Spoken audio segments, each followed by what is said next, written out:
there's a moment, and most people who've lived through something like this will know exactly what I mean. When the world doesn't end with a crash, it ends with a quiet click. A door opening, a face you've loved for years looking back at you, and in that face, not panic, not guilt, but something far more devastating, something that looks almost like relief. He replayed that expression for months afterward, not because it hurt the most, though it did, but because it told him everything he'd been too comfortable to ask. This is the story of Daniel Hargrove and his wife, Priya Hargrove. They had built something real together, or so Daniel believed. 7 years of marriage, a shared apartment in a mid-sized city, small rituals that felt like love. But somewhere beneath the surface of their ordinary life, something had been quietly hollowing itself out. Not overnight, not in one dramatic moment.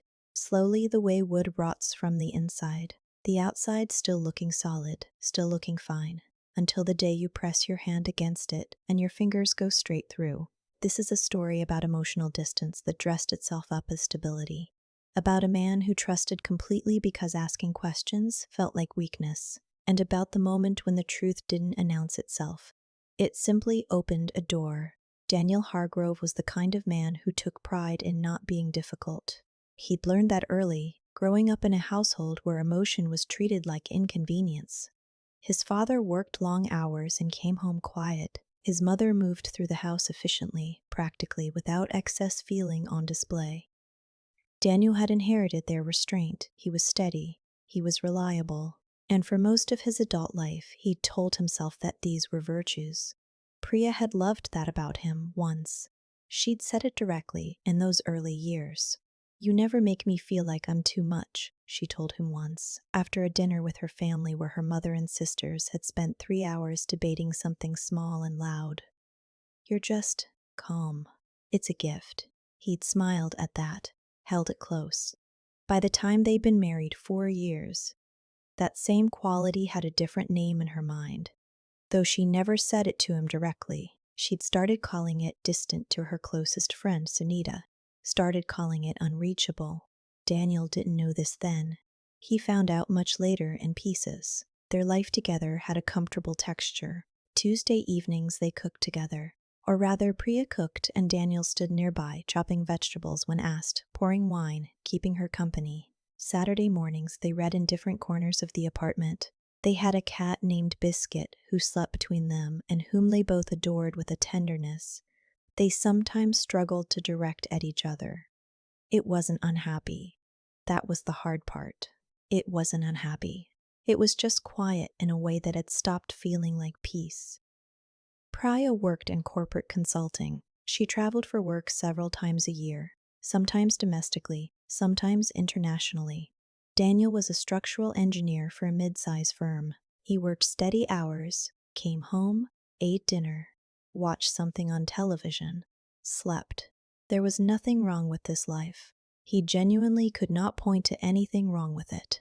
Her trips had always been routine. A week here, 4 days there. She'd send him photos of hotel lobbies, message him goodnight, sometimes call during layovers when she had 20 minutes and nothing else to do. He never worried. He'd never had a reason to. The secondary character in this story enters quietly, the way all such characters do. His name was Neil Ashworth.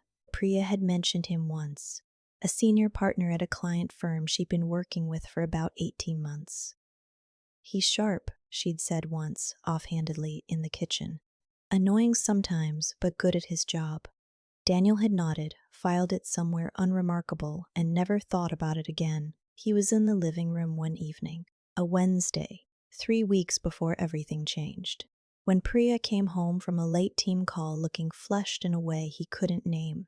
Not visibly upset, not visibly happy, something in between, something that had no obvious cause. "Long call?" he asked. "Yeah," she said, "just Neil being Neil." She went to the bedroom. Daniel looked at the television for a moment, then back at the hallway she disappeared down. He turned the volume up slightly and told himself it was nothing. Because that's what he always did. He turned the volume up and called it stability. That small thing, that tiny instinct he dismissed, was the hairline crack. The business trip was to Harlow, a mid-sized city about 4 hours north. Priya mentioned it at dinner the week before. A 5-day project wrap-up with the client team. She seemed relaxed talking about it. Maybe a little more relaxed than usual, though Daniel only noticed that later in retrospect. The way you only see the shape of things once you know what you're looking for. Will Neil be there? Daniel asked. He wasn't sure why he asked. It came out of nowhere. Priya didn't pause. Yeah, he leads the client side, so probably most days. She speared a piece of broccoli. Why? Just asking. She looked at him then, briefly. Something passed through her expression. Not quite guilt, not quite sharpness. More like assessment. Then she went back to eating. That was the moment Daniel later understood, when some part of him already knew. Not consciously, but somewhere in his chest, something had shifted its weight. The first 2 days of her trip, everything was normal. She texted him photos of the hotel room, generic but clean, she said, and sent him a picture of a meal she'd had with the client team. He replied warmly, told her to have fun. She sent back a small heart emoji, and that was that. On the third day, she went quiet in a different way. Not absent, she still texted, but briefer, more logistical. She replied to his messages rather than initiating. He noticed, and then he told himself not to notice. That Thursday, Daniel's firm received an urgent request for a site assessment on a building project 2 cities over, including a stop in Harlow, where they needed to verify some foundational records at a municipal archive. His manager asked if he could go. It was a Friday trip, in and out. The coincidence felt like something. Daniel almost said no. He told himself that was absurd and said yes. He didn't tell Priya he was coming to Harlow. He told himself later that he hadn't told her because the schedule was uncertain and he didn't want to interrupt her work. But that wasn't entirely true. The more honest reason was that something in him needed to arrive without warning. Not to catch her, he told himself, just to see. Just to know whether there was anything to see. He finished his archive work by late afternoon and sat in a coffee shop across from his laptop for an hour, doing nothing productive. He knew the name of her hotel. She'd told him weeks ago when she'd booked it. The Caldwell, on Merchant Street. He'd even looked it up briefly at the time. He walked there. He stood outside for a long moment, looking at the entrance. He felt foolish. He felt like he was about to ruin something without cause. He went inside. He asked the front desk to call up to her room. The clerk dialed. No answer. Daniel stood in the lobby. He was about to leave. Genuinely, he was about to leave, when the elevator doors opened. Priya stepped out laughing at something, and beside her, close beside her, was a man Daniel had never seen but somehow instantly recognized. Neil was tall, broader than Daniel, with an easy, expansive quality, the kind of person who seemed to fill space. His hand was at the small of her back as they stepped into the lobby. They didn't see him immediately. For 3 full seconds, Daniel watched them together. The way they were angled toward each other. The way the familiarity, a specific intimacy that you cannot fake and cannot perform, that only lives between 2 people who have been very close for a long time. Then Priya looked up. She saw him. And Daniel watched her face. He had spent years studying Priya's face, years learning its moods, its signals, the particular tightness around her eyes when she was tired versus when she was sad. He knew her face the way you know something you've touched every day. What he saw in that first second wasn't horror, wasn't the open-mouthed shock of someone caught unexpectedly. It was something quieter, something more complicated. It looked like relief, not happiness, nothing so simple, but the specific expression of someone who has been carrying something too heavy for too long and has suddenly, without choosing to, been allowed to put it down. Neil followed her gaze. He stepped back slightly. His hand left her back. Daniel walked toward them, slowly. He wasn't sure what he was going to say. He wasn't sure he was going to say anything. Daniel, Priya said. Her voice was steady, which was somehow worse than if it had shaken. Hi, he said. That was all for a moment, the 3 of them standing in the lobby of the Caldwell Hotel on Merchant Street, the world moving normally around them. a porter crossing with luggage, a couple checking in at the desk, music playing from somewhere overhead and possibly ordinary. Neil excused himself quietly. He didn't look back. That told Daniel something too. Priya and Daniel moved to a sitting area near the window. They sat across from each other. She didn't deflect. She didn't perform outrage or invent an explanation. She looked at him steadily, and he looked back, and he asked just one question. How long? She looked down at her hands. 7 months. He nodded. He didn't know what he was nodding at. He just needed to do something with his body. I didn't plan it, she said. I know that doesn't. Don't, he said. Not sharply, quietly. She stopped. Then, after a silence, she said, We stopped being close, Daniel. You know that.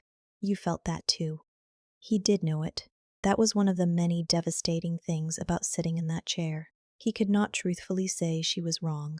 They had drifted. He had felt it. He had chosen again and again to turn the volume up rather than say, I feel like I'm losing you. What do we do? I know we drifted, he said. That's not the same as this. She didn't argue. She nodded and looked out the window and said, No, it's not. There was something almost gentle in that conversation, which felt wrong. Like the wrong music playing at the wrong moment. They weren't shouting. They weren't breaking things.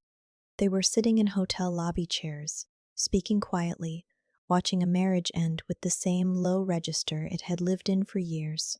He stood up after a while. He picked up his jacket. I'm going to stay at the site accommodation tonight, he said. I'll be home Sunday. She said his name once, softly. He paused. I don't hate you, he said. I want you to know that. He walked out of the hotel. The door opened automatically in front of him, releasing him into the evening air. He stood on the pavement for a moment, breathing. Then he started walking, and he didn't stop for a long time. The months that followed were not dramatic. That was the thing Daniel hadn't expected, that a marriage ending would feel less like a collapse and more like a slow excavation. He and Priya returned to the apartment. They spoke carefully, practically. The logistics of separation arranged through measured conversation, without cruelty, mostly without tears, which somehow made it lonelier. She moved into a short-term furnished apartment in October. He kept the cat. Biscuit seemed confused for 2 weeks, and then adapted, the way cats do, without explanation. Daniel went to work. He came home. He cooked simple meals he barely tasted. He called his older brother Ravi once, and said almost nothing useful. And Ravi didn't push him, which was the right call. Slowly, over weeks and then months, something that had been frozen in his chest began to thaw, and what he found underneath the ice was not anger. It was grief. Plain, ordinary grief. For the version of his marriage he believed in, for the years of small neglects and turned-up volumes, for every moment he'd felt the distance and chosen silence. He started therapy in November, not dramatically, just quietly, the way he did most things. Priya, meanwhile, was doing her own version of reassembly. She told Sunita everything eventually. Sunita was loyal enough not to tell her she'd been wrong, and wise enough not to pretend she'd been right. Priya continued seeing Neil for about 6 weeks after the separation, and then that ended too, quietly, without announcement. There was no dramatic falling apart. It had never been about Neil, really, and somewhere inside herself she knew that, even if she wasn't ready to fully examine it. She went back and reread some old conversations with Daniel, ones from their 2nd and 3rd year together, when they'd still said difficult things to each other, when there'd been more friction and somehow more warmth. She read them and felt a complicated guilt, not for the betrayal alone, but for the years before it, for all the ways she'd slowly outsourced her needs to someone other than her husband, rather than asking him directly. I need more from you. I need you to look at me and not look away. She told herself that it had been both of them, and this was true. But she also knew, when she was honest, that she had chosen disappearance over conversation, and that this had a cost she hadn't fully calculated. She applied for a new project in another city. She got it. She told herself it was professional progress. This was also true and also a convenient way to not stay still. Daniel, meanwhile, was learning something new. It was small at first, just a greater attention to his own interior life. He noticed when he was avoidant. He named it instead of muting it. He started calling Ravi more often, with actual things to say. He joined a small running group on Saturday mornings and did not immediately quit when it became uncomfortable, and over weeks found something in it that surprised him. He did not stop loving Priya, not immediately, not fully, even after months. What changed was that the love became something he could hold without drowning in it. He could look at it clearly, see its shape, see what had been real and what had been a story he constructed. Because he needed stability more than truth. The turning point came in February, about 5 months after the hotel lobby. He was signing some final paperwork, shared accounts, formalities, and Priya came to his apartment to pick up a few things she'd left behind. They stood in the kitchen, and for the first time since October, they didn't talk about logistics. They just existed in the same room for a moment, quietly. She picked up a mug from the shelf. It was one they bought together on a trip years ago, something hand-painted and slightly uneven. "Do you want this?" she asked. He looked at it. "No," he said. "Take it." She held it carefully. And that small, careful holding, the way she held the mug like something precious and a little fragile, told him everything about where she was. She was grieving too, in her own way, quietly and without ceremony, the way both of them did everything. "I hope you're okay," he said. He meant it. She looked at him for a long moment. "I'm working on it," she said. They saw each other one final time in April. It was by accident, or close to it, a mutual friend's birthday dinner at a restaurant neither of them had thought to avoid. They arrived separately. They said hello. They were seated at different ends of the table and managed the evening with the particular grace of two people who have agreed, without saying so, to treat each other with dignity. Near the end of the night, they ended up outside together briefly, waiting for their respective rides. It was cool and clear, the kind of spring evening that still feels like winter if you forget to wear a proper coat. "How's Biscuit?" she asked. "Insufferable," he said. "Knocked a plant off the windowsill this morning. Looked very proud of himself." She smiled. It was a real smile, the kind that reached something. They were quiet for a moment, comfortable almost, the way it had once been early on, before comfort had curdled slowly into something neither of them had named in time. "I've been thinking," Priya said eventually, not looking at him, watching the street instead, about all the things I should have said. Things I kept not saying because I didn't want to be difficult. Daniel didn't respond immediately. He let the sentence exist. "I did the same," he said. "Different version of it, but the same thing." She looked at him. "Does that make it even?" "No," he said. "It just makes it human." She nodded. She looked back at the street. "I'm sorry, Daniel." She said it simply, without theater, without the weight of someone hoping to be released. It was just a true thing, offered plainly. "I know," he said. His car arrived. He zipped his jacket. "Take care of yourself," he said. "You too." He got in. He sat back against the seat and looked out the window as the car pulled away, and the restaurant and the lights and the figure of Priya on the pavement grew smaller and then disappeared around a corner. He sat with it. All of it. The years of quiet meals and half-watched evenings.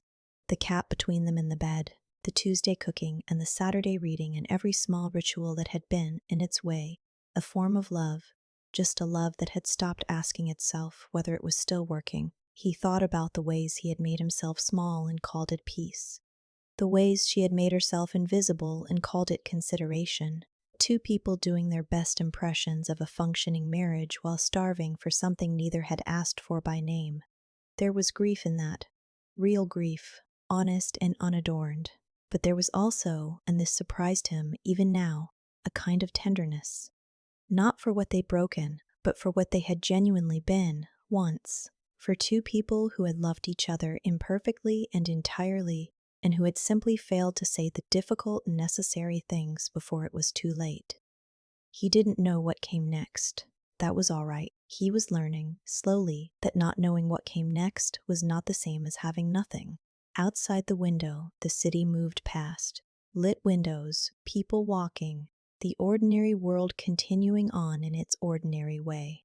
He watched it, breathing quietly, and let the night carry him forward.